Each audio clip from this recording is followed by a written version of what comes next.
All right, good morning, everybody. For today, we're going to be focusing on Unit 5.1.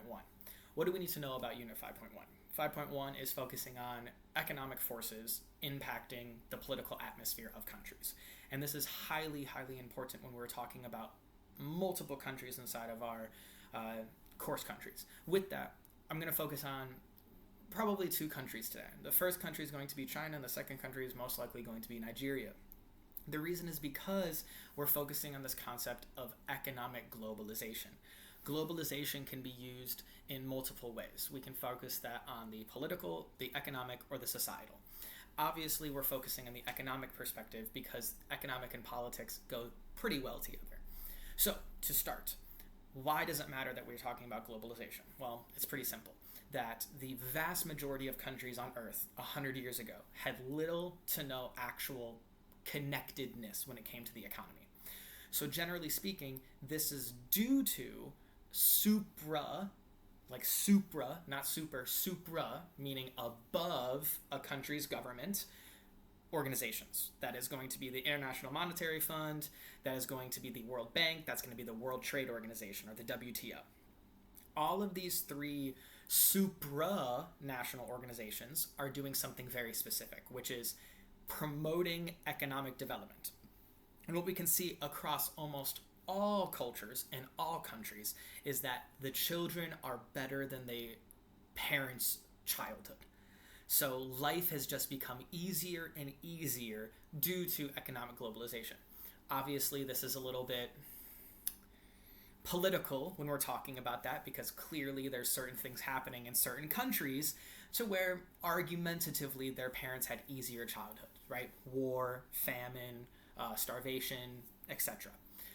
Generally speaking, though, we can say that a child growing up in China or a child growing up in Nigeria most likely has a better life today compared to their parents. And that is due to economic liberalization policies.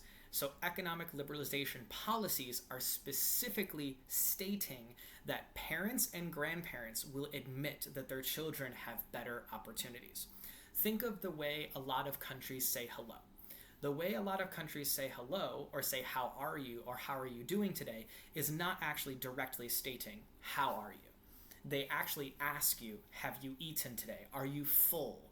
Things like that. How do grandmas act towards children? They always constantly say, you're too skinny, you need to eat more. And that is because children were dying of famine 50 years ago in most countries outside of realistically America and the developed G20. Outside of those countries, many, many people died in childhood because of famine.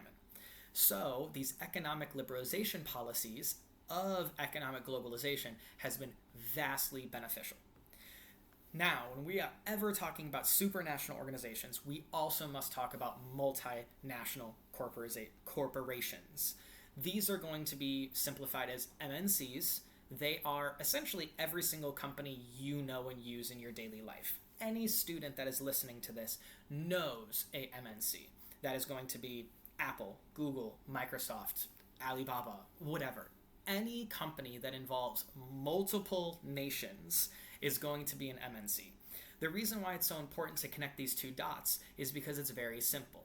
What we end up seeing is that these MNCs are leading the economic liberalization policies.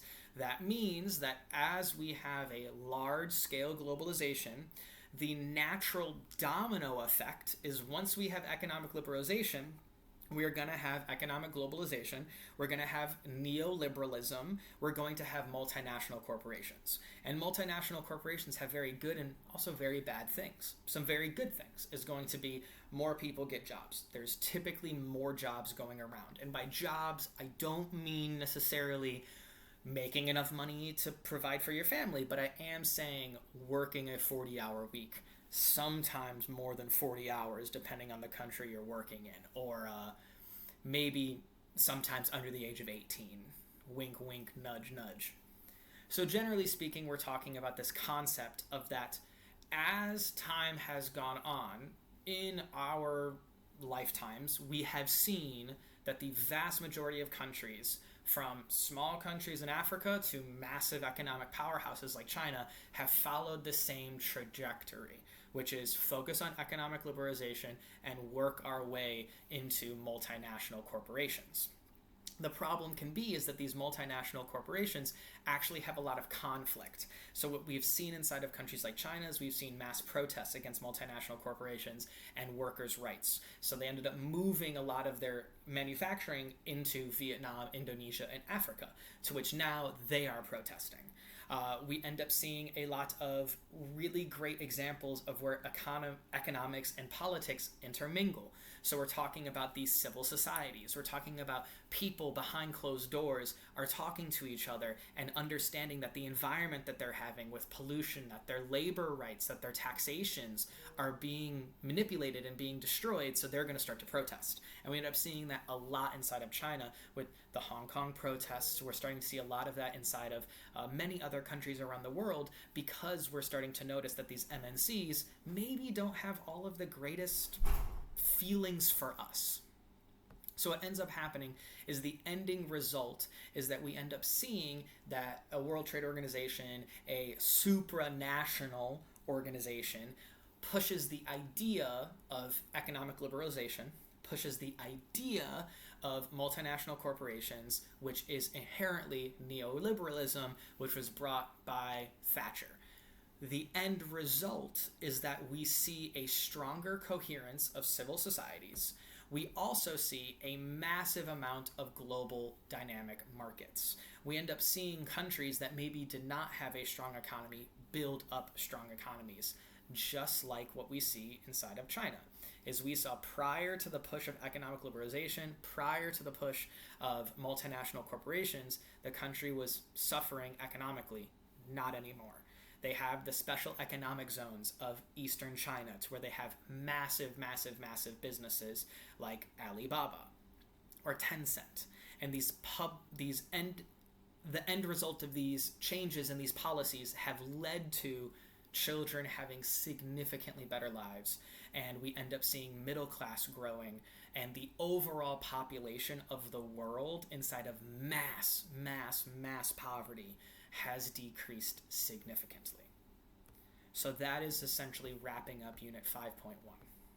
Thank you!